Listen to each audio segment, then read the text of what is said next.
Budget युवाओं का budget है, किस तरीके का बजट है? देखिए, बजट सिर्फ हेडलाइंस बटोरने का है।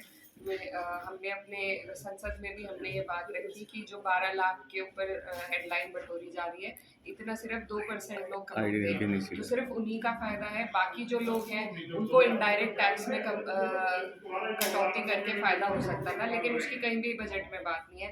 ना हमारे किसानों की बात है, महिलाओं की कोई बात नहीं है, युवाओं के रोजगार की कोई बात नहीं है, न मजदूरों की कोई बात है। तो बजट सिर्फ एक फंडे पे हेडलाइन बटोरना है, उसके अलावा कुछ नहीं है। अच्छा, लोकसभा चुनाव में जिस तरह से समाजवादी पार्टी ने बम्पर जीत हासिल की, उसके तत्काल बाद में उपचुनाव हुए, उसमें डिफीट मिली समाजवादी पार्टी को, क्या वजह रही? क्या मैनेजमेंट थोड़ा सा मिसमैनेजमेंट हुआ, क्या वजह रही?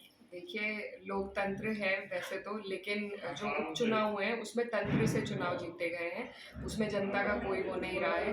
कई ऐसी सीटें हैं हमारी जहां पर भाजपा नहीं जीत सकती थी, किसी भी वजह से कभी भी नहीं जीत सकती, लेकिन वहां पर भी वो चुनाव जीते हैं।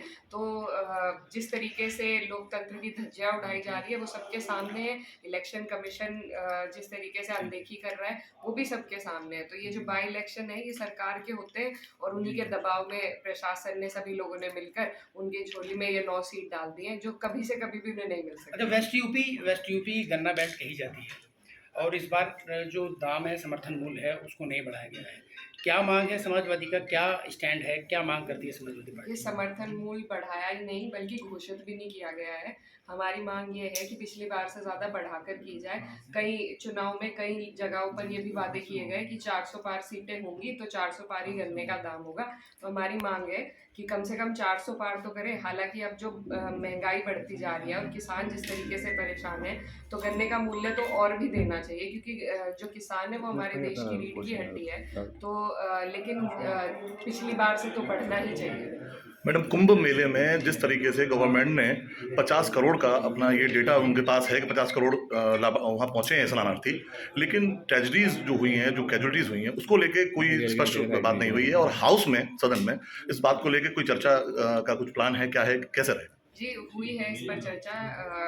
जब प्रेसिडेंट का अभिभाषण था उस पर भी अध्यक्ष जी, राष्ट्रीय अध्यक्ष अखिलेश यादव जी ने कुंभ पर ही बात करी। बजट में भी उन्होंने सबसे पहले कुंभ का मुद्दा उठाया था, लेकिन सरकार इन चीज़ों पर चर्चा नहीं करना चाहती, सिर्फ बातों को टालना चाहती है। जो वहाँ पर जिस तरीके से वीडियो हमने देखी है और जिस तरीके से जो बुलडोजर से लाशों को उठाया गया है, तो जो मरने वालों की संख्या है वो बहुत ज़्यादा है लेकिन अभी तक वो डिजिट सरकार नहीं दे पाई है। ना ही जो लोग वहाँ पर आपस में बिछड़ गए हैं उनको भी ना तो ढूंढ पाई है, ना वो अपने परिजनों से मिल पाए हैं। तो जो व्यवस्था वहाँ पर बिगड़ी है, जिस तरीके से प्रचार किया गया था और जितना खर्चा प्रचार पर और वीआईपी मंडल में किया गया है, उतना ही अगर आम जन की व्यवस्था के लिए किया जाता तो आज ये दिन ना देखना पड़ता। लापता लोगों के लिए समाजवादी पार्टी क्या प्लान लेकर चल रही है? जमीनी स्तर पे क्या इसमें आगे करना? जमीनी स्तर पे देखिए, हम भी कई लोगों से मिले हैं, बातें हुई हैं।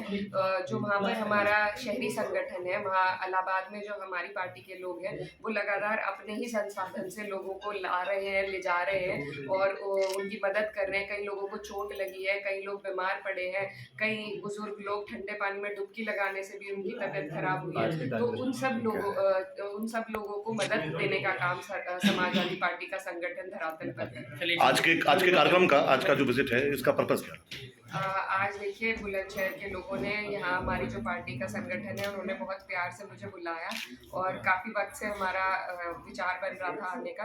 तो आज हमें स्कूल के एनुअल फंक्शन में आने का मौका मिला, तो बहुत अच्छा है। इसी तरह सबसे मिलते रहेंगे और पीडीए के भी कार्यक्रम पूरे प्रदेश में चल रहे हैं, तो उसके लिए भी हम कोशिश करेंगे कि पार्टी को ज़्यादा से ज़्यादा हम लोग मजबूती दिला सकें। धन्यवाद।